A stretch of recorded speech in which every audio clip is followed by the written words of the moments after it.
Hi guys, I'm Nate from Good Mayhem Racing. I am going to do a one-take swap of this Heim joint right here. I'm going to be replacing it with a Heim joint. This is the JMX 770, nope, the JMX 14T 770 by FK Rod Ends. This was provided by the guys over at the Fastlane Auto Service in Austin, Texas.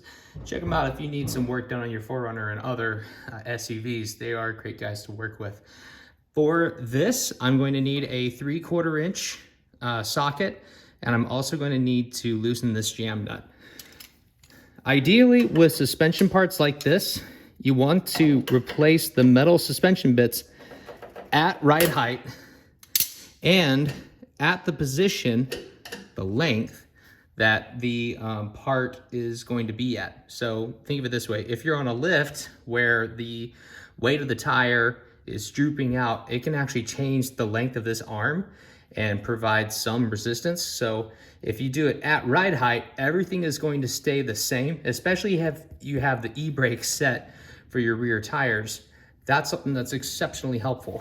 We're going to be using an impact on this. We are using Nord locks for all of our securing bolts.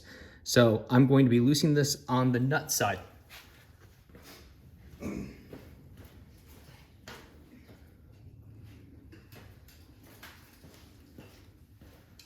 Love you, Toothless. See you up there. You want to see a cat? There's Toothless. Say hi, buddy boy. All right. Hopefully he didn't just flat out freak out with the impact wrench sound that's about to happen, but here we go. Okay, so first off, loosen the nut. Okay.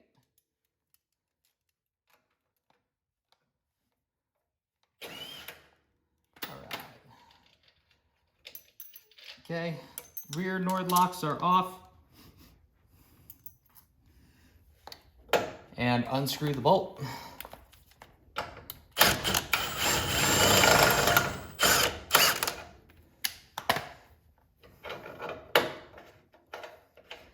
Toyota uses these super fancy double threaded fatigue style bolts, and they are hard to find. So I'm not replacing this hardware because it's still in good shape. The hardware I'm replacing is the Heim joint. That's the part we're keeping, and these Nord locks are going to stay with it. So are these. So is this nut. This is the part that's staying put. This Heim is ready to fall out.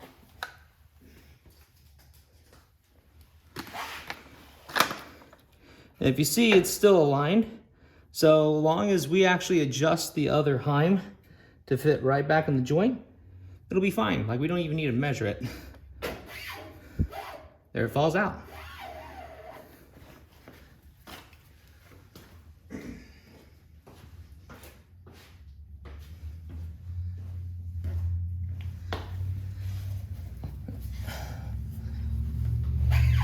We're gonna need these misalignment spacers, so we're gonna take those off.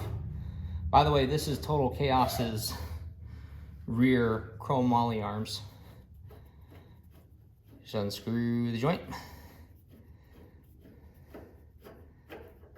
All right, so in general, with a joint like this, you want it to have at least as many threads as it is wide.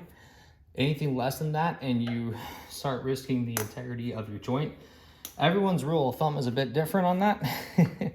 Some guys want a 2 times, 1.5. No one agrees, but in general, I say at least the width of 1 shank down with your threads. This is the new one. It's real nice. The old one is still in good shape. There is no slot. It's not moving around on its own. That's really good. Anti-seize. Anti-seize is a lubricant. Anti-seize is also a way to protect your threads. Use anti-seize. This is copper-based anti-seize. The aluminum stuff is also fine. No biggie either way. Some is better than none. Too much really doesn't hurt anything, but at that point, you're just wasting material.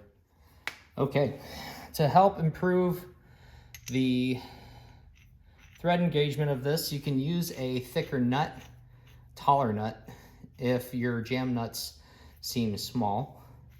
So this is one of those examples here. This is just a normal 7/8 inch nut rather than the thinner jam nut you see here. All the equipment that we're taking off of the truck, we're still going to have as spares. Like, it's just not cost effective for me to buy new spares of everything, plus the spares of the old. Man, that copper is sure nice. Doesn't that look pretty? So we've got our new jam nut, and for formality's sake, we also have Nord lock washers again. These may be impractical on a joint like this, but at least we have them if we need them. So, get the new suspension joint on. And don't forget your misalignment spacers. Misalignment spacers are the most underappreciated, underloved piece of kit in the off-road world.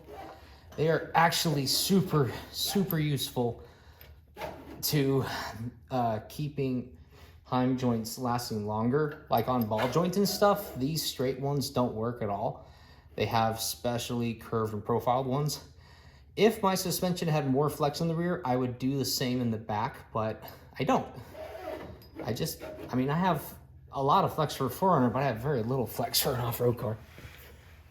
Like, compared to what you see with trophy trucks and stuff, man, we're in two different games. So you see how the Heim is about an 1/8 inch back? Means I need to unscrew it a few turns to get it centered. Again, the whole idea here is to make sure the truck stays motionless, stays pinned, doesn't move. And if you take your time, that's it. We're realigned. That is good news. That is music to my ears. Since it is realigned, now all we do is just put the bolt back in. And Toyota's threads, it's a cool feature. That thin shank in the middle actually is the fatigue maintaining member of this. Okay, that's free spinning. Let's get our Nord lock washers back in. If you see your that thread marking compound, try to peel it off since it's no good. Check out the damage the Nord lock washer digs into the surface of a nut. It does that onto your base metals too, so if you are a person who's real finicky about finishes, know that that is the thing that will happen if you're using these kinds of washers. Okay.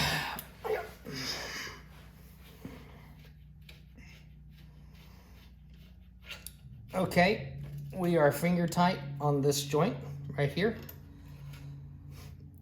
That's it. I want to make sure that my Heim is aligned with the car, as in it is neutral at ride height. That way it can flex equally in one way or the other.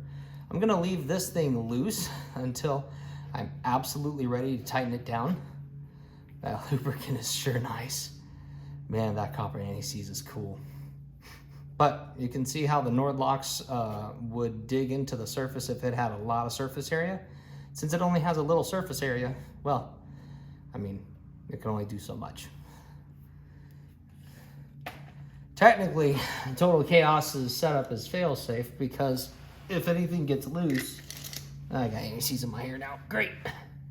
If anything gets loose, it can't actually like unscrew itself. It just gets loose. So my Heim is straight up and down right now, or at least parallel with the joint gap.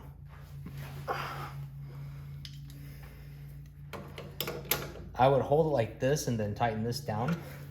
Let's see what happens if I just tighten it.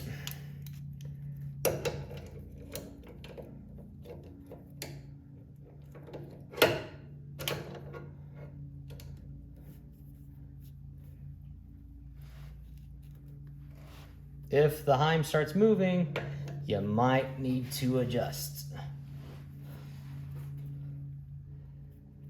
So far, so good. I'm gonna crank this down one more setting to make it easier to move. Okay. And tighten. Nope, we are still good. Okay. Now we just need to torque this down, and I have it written on my suspension arm. It's supposed to be 107 foot-pounds. So, grab our 3/4 inch. Man, the anti-seize in my hair feels weird. Get the torque wrench going. Set the torque wrench to 107 foot-pounds. 100, 3, 4, 5, 6, 7. Okay. My Nordlock is good. That Nordlock is good. This Nordlock is also good. Okay, now we torque. If everything goes to plan, I don't need to have a socket on this side, because it's just gonna start grabbing. The Nordlock's gonna hold the bolt in place.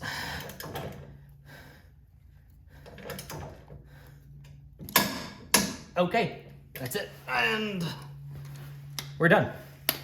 That is how you replace a Heim joint on your long travel suspension. I'm Nate from Good Man Racing, and I will see you on the desert, if not my garage.